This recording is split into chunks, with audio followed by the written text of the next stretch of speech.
Have another game for you of Miaoyi's. This time she's playing against a Serbian grandmaster. This is actually the second game I'm covering between these two. Miaoyi did beat Branko with the white pieces. When she was playing the white pieces, she beat this grandmaster. Now she's playing the black pieces. Can she do it again?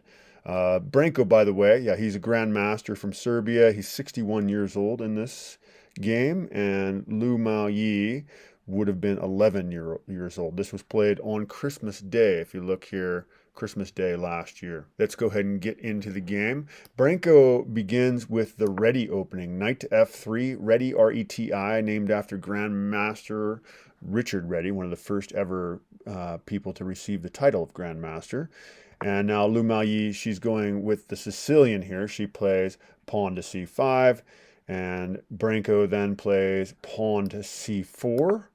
And we have knight to c6 by Miaoyi. So we're playing the English opening here. Now white plays knight to c3, and Miaoyi plays pawn to g6. I like that. Looks like we're going for a dragon variation here. And now we have pawn to e3 by the grandmaster. Miaoyi first plays knight to f6. Of course, bishop to g7 should be coming, as this is likely the dragon with the pawn to g6 move. And now Branko strikes at the center with pawn to d4. We have pawn capture, so c captures on d4 is normally played in the Sicilian, and this is no different. And we have e captures on d4 by the grandmaster. And now Miaoyi plays pawn to d5. And, often black should try to strike at the center. If you can get away with playing pawn to d5 as black, usually things are going well for you. We have pawn captures back on d5, so c captures d5. And now Miaoyi plays knight captures on d5, of course. And Branko finds the best move in the position. He plays queen to b3. And now we have knight captures knight on c3 by Miaoyi. And the grandmaster plays the strongest move in the position. He plays bishop to c4. Obviously, the grandmaster's got a couple of attackers bearing down on the f7 pawn. This is a problem. Miaoyi opts to go ahead and just move her. She was going to lose this knight anyway, so she plays knight to d4. And of course, the grandmaster does capture the knight, as he does have two attackers and only one defender for Miaoyi. This was definitely the best move in the position, and Miaoyi finds the best response. It's actually pawn to e6. Although this does not work out so well, the grandmaster plays the strongest move. Bishop captures knight on c6. And now Miaoyi ends up with some isolated pawns. This is certainly a weakness, but the grandmaster also has an isolated pawn, so they kind of traded weaknesses here. The grandmaster goes ahead and castles here, and then Miaoyi plays the strongest move in the position. She plays queen to d5, perhaps hoping for a queen trade to fix the pawn structure. Of course, the grandmaster does not oblige. She plays bishop to f4 here. And now Miaoyi develops her bishop to e7, preparing to castle. Interesting that she does not go to g7 here. And now we have rook f to c1. Whoops. We have rook f to c1 by the grandmaster. And interestingly, the engine was actually suggesting the queen trade here. Which seems like it would be good for Miaoyi, as she would fix her pawn structure, but that's not what happened on the board. After rook to c1, Miaoyi plays pawn to f6, and now we have a rook lift by the grandmaster, which is an inaccuracy in the position. He should have actually played queen to e3 here. That would have been a better move. We're not going to go into that variation because this is a bit of a long game, so we're not going to go deep into the different variations. We'll just kind of stay with what they played on the board. He plays rook to c3, and really both players played a very solid game. So there were no big mistakes or blunders in the position. So again, we'll just continue with what happens on the board. Miaoyi now does trade queens, and interestingly, this position has happened many times. Well, up until this move, it happened many times. There's only one other game where queen captures queen is played, and in that game, the pawn actually captures the queen, but instead, Branko plays rook captures on b3, and now we have a completely new game. This has never been played before in master play or recorded play. Lu Miaoyi now plays pawn to c5, which is not the best move in the position. It would have been better to go ahead and kick that bishop. But again, so this was a minor inaccuracy, but we're not going to go into the difference other than to say that, yeah, pawn to g5 would have been a better move here. The grandmaster does capture, so they're trading their isolated pawns off, and of course Lu Miaoyi captures back. So we have d captures on c5. Now we have bishop captures on c5, and now the grandmaster attacks that bishop with rook to c1.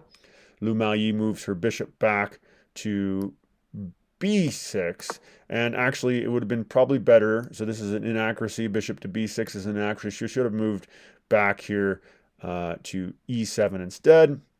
Now we have bishop to c7 by the grandmaster. This is the strongest move in the position. Lu Miaoyi goes ahead and captures. We have bishop captures c7, and of course rook captures c7. And this is a pretty dangerous position already for Lu Miaoyi. You don't want to allow your opponent to have their rook on your 7th rank like that. It's really, that's a really strong spot for him to have the rook. Lu Miaoyi goes ahead and castles here, which is the best move in the position. And now we have a bit of a strange move. The grandmaster plays knight to e1 here, and this is an inaccuracy, so not the best move.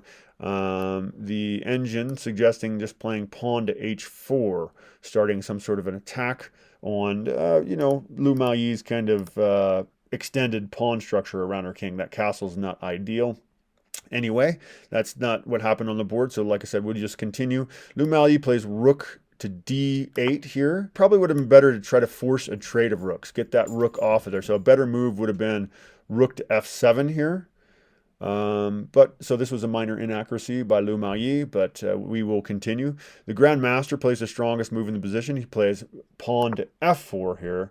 And now Lu Miaoyi plays rook to d1, kind of penetrating the other side of the board. It might have been better to play, so this is considered an inaccuracy, so just a minor mistake. The engine suggesting that bishop to a6 would have been a better move here, kind of connecting the rooks and activating the bishop. The grandmaster plays the best move in the position, just getting out of that situation, getting out of that pin. He plays king to f2, and as things get traded off the board, it may be a good idea right now to go ahead and activate the kings if you can. And of course, Lu Miaoyi has a problem. Lu Miaoyi has a problem here because she's pinned in or hemmed in by this rook. Lu Miaoyi now does play bishop to a6, and now we have knight to f3 by the grandmaster. Lu Miaoyi brings her rook back down to d6, trying to protect her pawns from something like, her pawn, I guess the rook can't come down there anyway. But anyway, we have rook to d6 by Lu Miaoyi, and now Branko is bringing his king into the action already, even though there are 2 rooks on the board. He plays king to e3, and Lu Miaoyi offers a rook trade with rook to b6. And the engine actually suggesting that she should put her rook back on d1. So calling this an inaccuracy in the position. She should have played rook to d1. Interesting. Maybe setting up to go after those pawns. Anyway, she offers the rook trade. Branko accepts. He plays rook captures on b6. We have pawn captures on c6 or b6, of course. And now Branko forks the pawns. He plays rook to c6, and not a lot to be done in the position. Lu Miaoyi does find the best move. She plays bishop to f1, attacking the pawn. The grandmaster plays the strongest move in the position, just attacking the bishop. King to f2, and now we have bishop back to d3 by Lu Miaoyi, and Branko goes ahead and grabs the pawn on e6, rook captures on e6. We have pawn up to b5 by Lu Miaoyi. She should have actually captured this pawn here. That would have been best. Definitely a much stronger move, capturing the pawn and also winning this pawn. She would be in a lot better shape, although white still would be probably better off. Anyway, so she doesn't capture. She pushes her pawn, And now he does advance his pawn, preventing that capture. So he plays pawn to a3. You know, it might have been better to go after the bishop. So calling this a mistake, pushing the pawn for the grandmaster. He should have just attacked the bishop instead. Now Lu Miaoyi plays king to f7, attacking the rook. And we have rook to d6 by the grandmaster, attacking Lu Miaoyi's bishop. So she brings her bishop to c4. This is a great move in the position. It would also be a good move to maybe move it here, but Lu Miaoyi's move was fine. Now we have knight to d4 by the grandmaster. Maybe checking the king would be better. This is a bit of an inaccuracy. So yeah, it would have made a little more sense to go ahead and put the king in check, but that's okay. Now we have pawn to b4 by Lu Miaoyi. This is the best move in the position.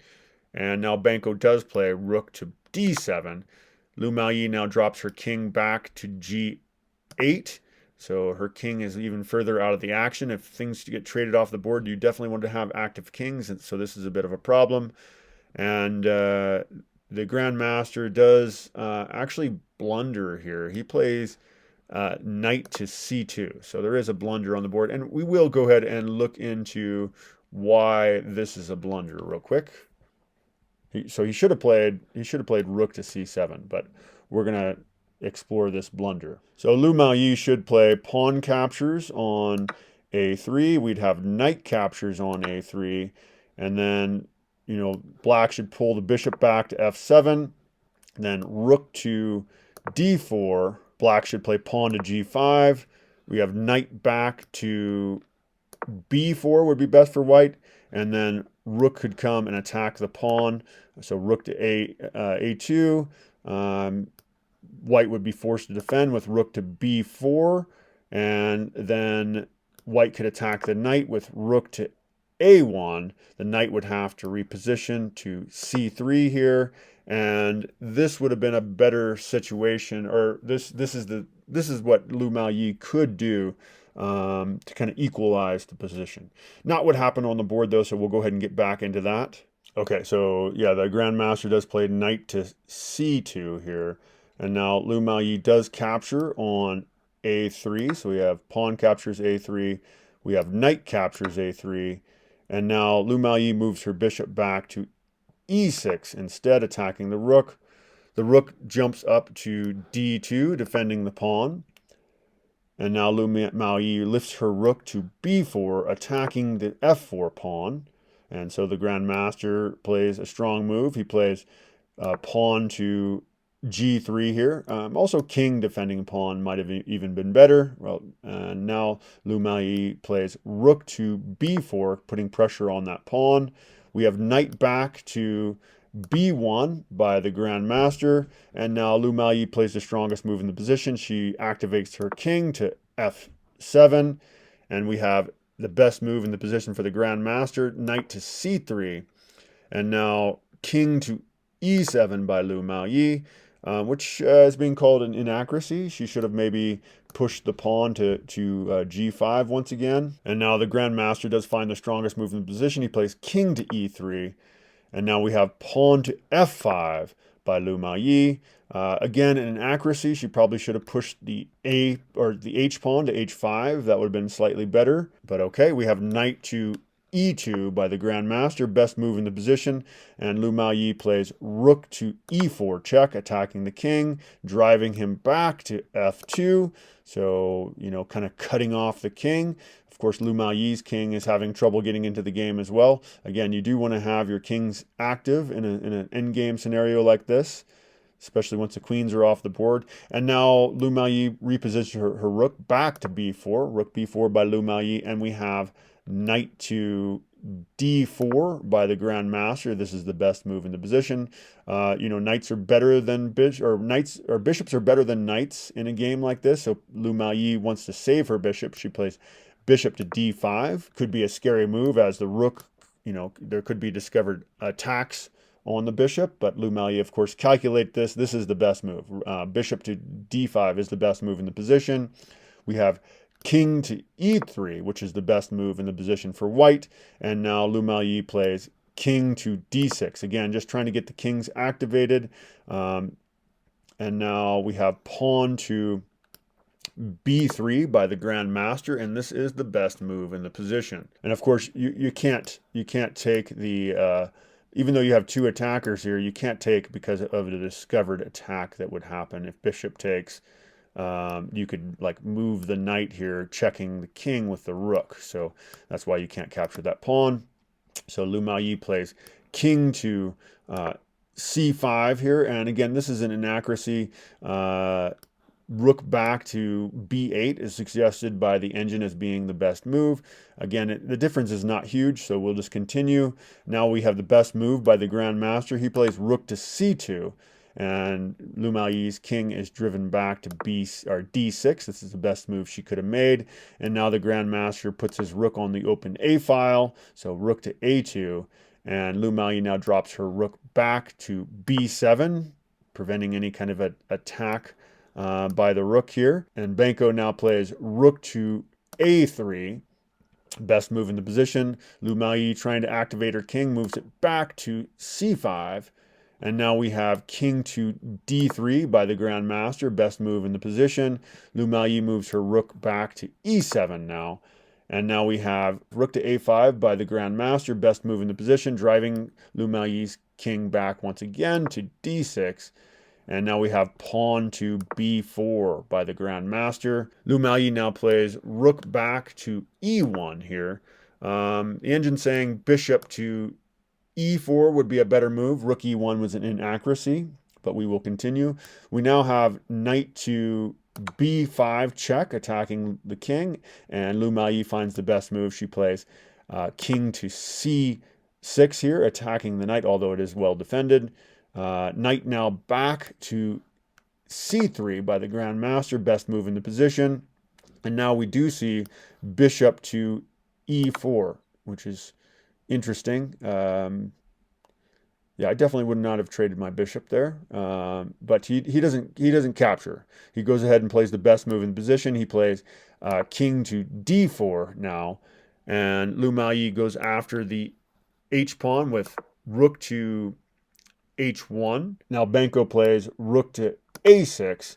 Miaoyi attacks the rook, king to b7, and we have rook back to a2, best move in the position, defending that pawn, of course. And now we have bishop to f3 by Miaoyi. This is the best move in the position.